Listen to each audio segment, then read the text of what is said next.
Mbuya ayesi nati. Mbuya ayesi. Iyani wena andichambo-gariba. Magarisa mu toilet imomo andichambo-gariba. Pa market mabhinya ashata. Handidi kukwira malifts ba mabhinya ashata wena unandirochekwe musoro ndakutika ufamba usiku. Ana aende ku vocation kodzidziswa malesson ndodzoka adzoka mumba mudobi kwechikafu andichamiri bawazwa. Muruzwa ere? Inda akwenda. Ndibate kakombi kemaskata. Mazwa. Mai vai, mai nini? Chemurumbo ruva chini. Murumbo ngwarangari kurumba roti mabhinya ashuka kamuri kuzwa. Ndachashe. 2 minutes upinde mtare ndute mapoe. Imane ngoma.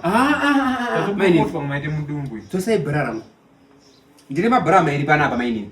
Kutaure diko ndine mabrangu mai. Irori ndore kutanga ndora kabezoko Slovakia kuna mai nini kukakwana kakugopedzeraka. Murumbo wakashata. Nere chiture ndoende naro ku church. Ndechitisa zvese kuma meeting kwese kwendinoenda. Mai iri kudai wakashata idi kudai wakashata rombo wakambashata idi kudai ngao saidi utanaite iko kudai budisai pamusoro atifekerani bamabra indofeka makap imunofeka madouble D andite ndina shoka isoro mai nini cup double D izvo zvizva zvinakana basa unotunga kumusana kutiri kwani pamusoro nipo secho andite ndina shoka ine chinyi kwechi magara ngwai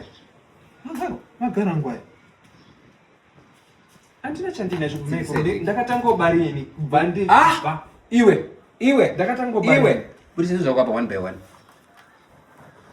andina chiroba ini budisa 1 by 1 wemushonga wachekoma ndipoya budisa 1 by 1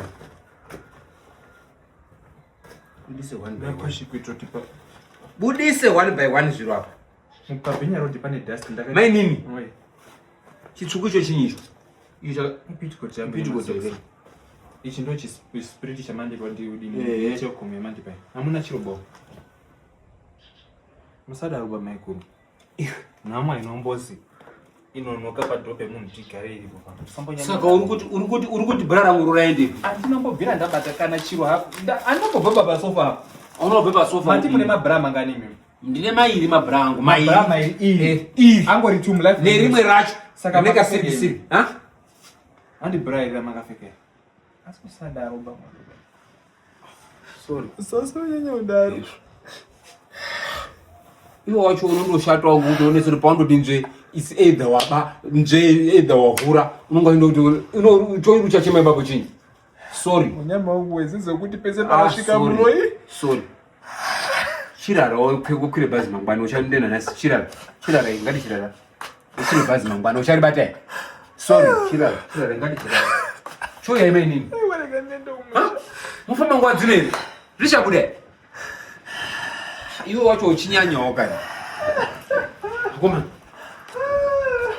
Sorry mai nini? Zviro zvacho.